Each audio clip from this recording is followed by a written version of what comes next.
The realm of commerce between China and the European Union has recently been a hotbed of considerable turmoil. Concerns over unfair trade practices in China caused some unease in the European Union. The huge trade gap, which occurs when they purchase much more from China than China does from them, is a major cause for worry. According to the European Union, this is due to the fact that Chinese government subsidies are making it difficult for European enterprises to break into the Chinese market. Things are about to become interesting since the European Union has chosen to investigate China's backing of electric vehicles. European automakers were understandably concerned about the impact on their future, but China was none too pleased. Plot twist. They branded it a protectionist tactic and questioned the EU's strategy to shore up their company's security, claiming it was politically motivated and irrational. Instead of doing nothing, China sent a warning to the European Union. We're going to explain this warning and the reasons behind it in today's video. But before we dive in, could you just do us a favor? There's a lot of tension in the air. Make sure you subscribe to POLİTHİNK Sense and hit that like button. All right, your support is much appreciated, so let's get right down to business. Consequently, the European Union is eager to have a meaningful dialogue with China on their enormous trade imbalance of 400 billion euros. Their main worry is that China might disrupt European industry and employment by importing cheap electric vehicles, solar panels, and medical equipment. As the European Union has pointed out, the trade imbalance has become even more imbalanced as a result of China's trade surplus, which has doubled in just 2 years. A high-ranking EU official stressed the importance of choices, stating that the status quo cannot continue and that a change is necessary. Some worry that China's impact on the European auto market has roughly quadrupled in the last 2 years. The European Union began looking at subsidies last week in September. Luca, Renault's big boss, said that they were planning to reduce the price of electric vehicles by 40% in the next 3 to 4 years. United States, European Union, and Chinese electric car tensions are already rather high. The European Union is preparing for a contentious discussion on maintaining trade fairness in light of recent concerns that a Chinese excess of products will inundate other industries such as green tech with solar panels. In an effort to reverse its dwindling economy, Hungary is courting China. In August, Hungary's prime leader Viktor Orban inked a deal that would see the Chinese megacorporation spend an enormous 7.3 billion EUR in a factory that produces lithium-ion EV batteries.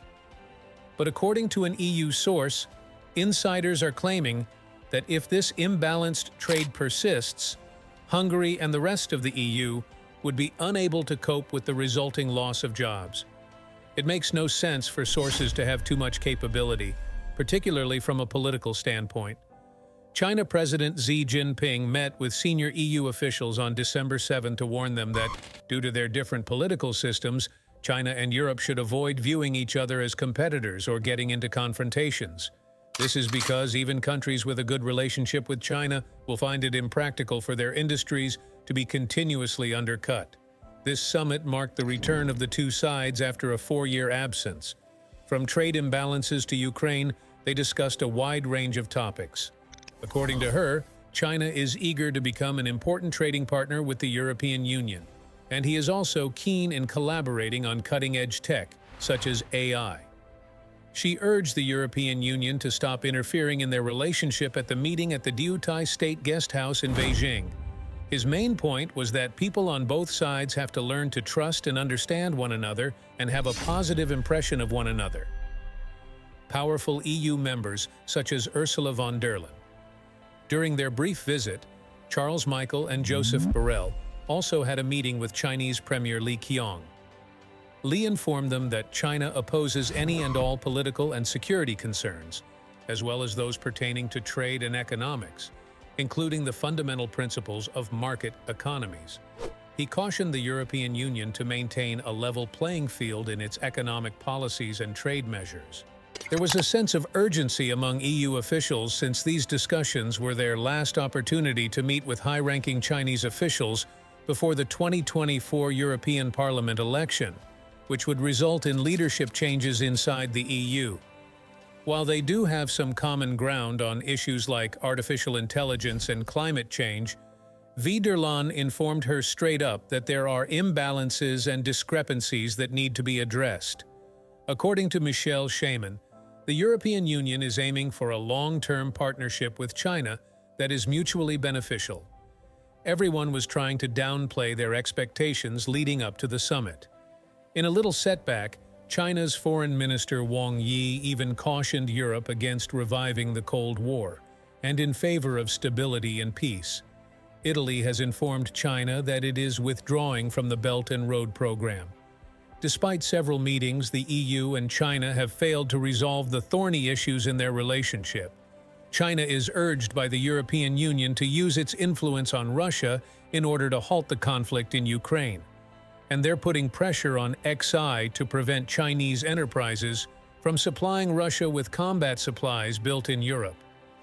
A trade deficit of around 400 billion EUR is causing greater worry, since it reflects what the EU perceives as unequal economic ties. The European Union's EU intention to decrease dependence on Chinese imports and its probe of Chinese electric cars have not gone down well with China. In November, China reminded the French foreign minister that the greatest danger is widespread politicization, stressing the need of reducing protectionism. China also offered visa-free admission to nationals of the 5 biggest EU economies during the foreign minister's visit, hoping to increase tourism after the epidemic and improve China's reputation in the West. More collaboration in combating climate change and protecting biodiversity is something that EU authorities are hoping for. That concludes our coverage of the China-EU summit. The European Union is eager for China to settle the conflict in Ukraine by using its influence on Russia. A major point of their advocacy has been for XI to halt the export of European-made dual-use goods to Russia for military use by Chinese enterprises. Last month, the European Union unveiled a sanctions package against Russia. But they omitted these Chinese companies. They have further concerns. Uneven economic connections are a source of discontent for the European Union.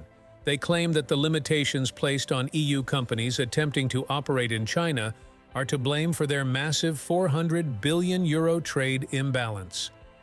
When the European Union began an anti-subsidy investigation into Chinese electric vehicles, China retaliated. China also does not approve of the EU's risky policy of trying to reduce its reliance on Chinese imports, particularly of vital raw materials. While meeting with his French counterpart last month, China's foreign minister warned that the uncertainty brought about by broad politicization posed the greatest threat, and he emphasized the need of lowering tariffs. To sweeten the deal, China offered free visa entrance to nationals of the 5 biggest economies in the European Union. The objective was to improve China's image in the West and increase tourism following the epidemic, which was particularly important given the strain on ties between the two countries. Officials from the European Union are still holding out hope that the two sides can work together more effectively to combat climate change and promote biodiversity despite the difficulties. In terms of commerce, China is important to the European Union, but there are some points that need our attention. They both recognize the significance of building more robust economies, according to one of the major European leaders who spoke with her. The leaders of Europe were rather forthright about the issues before this meeting, suggesting they would be willing to take a harder line if necessary. The trade imbalance between China and the European Union is a big problem. According to Brussels, this is because European firms are finding it difficult to break into the Chinese market due to China's heavy hand in supporting its own industries. Concerned about their own automakers, the European Union agreed in September to look into China's backing of electric vehicle producers. The Chinese government saw this as a protectionist measure, and the country's electric car sector, which is booming thanks to innovation, was not pleased. Integrity in the marketplace and a whole supply chain. China has also voiced its disapproval of Europe's reckless policies, describing them as politically driven and without rationality. They went so far as to target von der Leyen for being its leader. During the discussion, She brought up the point that they shouldn't see each other as competitors, only because their systems are different. In essence, he is arguing that, despite their disagreements, they should continue to collaborate. Europe wasn't anticipating much progress, but analysts felt China may make some moves to open up its market further or solve the trade gap. Some Europeans believe that China's once warm open-door policy is now less inviting to international companies, while others are beginning to see that the effects may not be enormous. The president's travel to China was an effort to clarify that the risky strategy does not indicate a desire to sever all connections with China. Rather, it is an effort to diversify supply chains and identify areas of potential cooperation. Given the unpredictability of the U.S. elections in 2024, von Leyen and Michel are keen to maintain an open line of contact. That is the present situation in the EU, where many are trying to make sense of what may happen if the incoming Trump administration imposed trade penalties or chose to withdraw from NATO. We are really interested in hearing your thoughts on the matter of China's speeches. Please don't be shy with your feedback. It is highly valued.